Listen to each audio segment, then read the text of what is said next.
All right, so to start off, I put down a piece of fleece. So this is just a scrap piece of fleece. It's polyester, so it doesn't dye, and that's on purpose. This is just to create those peaks and valleys that will stay up a little bit better than if you don't have that foundation. So here I'm just making big scrunches in the fabric. This is a bamboo fiber, so it takes color really well. I love dyeing these swaddles because they just take the color so well. And I just try to make those peaks as tall as I can. Really, I like them to be really tall so that it almost looks floral in the end. The edges kind of came off of the fleece, and that was okay. I just kind of scrunched them in there. I wanted the main focal point to be the center anyway. So here I took some magic tracks and I wrapped it around so that it kind of held it in place. And I stuck it in this rack that has holes in it, so it's not sitting in the muck. The ice dye will run off. I'm adding some ice here. I used pebble ice for this. I did a whole video about pebble ice versus other ice, and I hate using pebble ice, but this was what I had left. You can see how like rock solid it is. It just melts together if you don't use it fast. So I kind of put just like big chunks of ice on here because I couldn't break it up. And you know what? Whatever. It ended up making it look really water flowy, which was great. Here I'm trying to break it up a little bit. Don't use pebble ice, okay? I mean, if you really want to, you can, but I don't like pebble ice. Okay. First color I used was sea glass. This is like a dark seafoam. I love sea glass. This color mix in general, actually, I came up with when I was doing one of my lives. I do lives on Saturday, and I did a live and I just picked 3 random colors, and it was these 3 colors, and they look so good together. So that was kind of a random by chance thing. Here's Snow Maiden.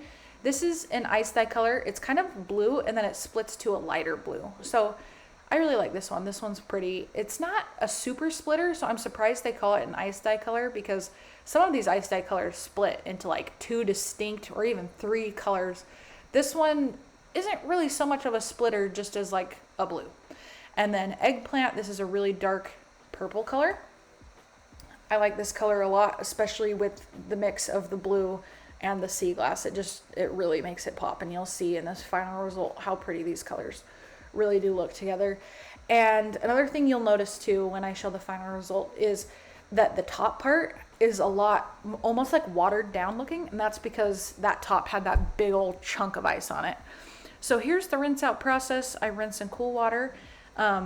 These bamboo swaddles hold on the dye so well. So the rinse out process is really honestly pretty easy. So I rinse in cool water, and then I bump it up to hot. I wash it in hot water, and then I add Dawn dish soap. That gets out the rest of the excess dye, and then I wash it in my washing machine on hot. And that is how I rinse out my projects. I like to air dry these just because they don't get wrinkled when you do that, and it holds the color a little bit longer. Here is that final result. Is that not so gorgeous? Oh, it turned out so pretty. You can see there at the top, it's like a lighter green. That's because there was a big old chunk of ice. Thank you so much for checking out this video. If you have any questions whatsoever, please comment below. I love to answer all sorts of questions. Also in the link below, there is a free printable just for you, 12 of my very favorite folds. It's an ebook written out just for you. All I need is your email, and I'll send it right to your email. I also have an Etsy store. If you liked what was in this video, it might already be gone, but there might be something else that you love in my store. So check that out. Thank you so much for supporting me. We'll see you next time.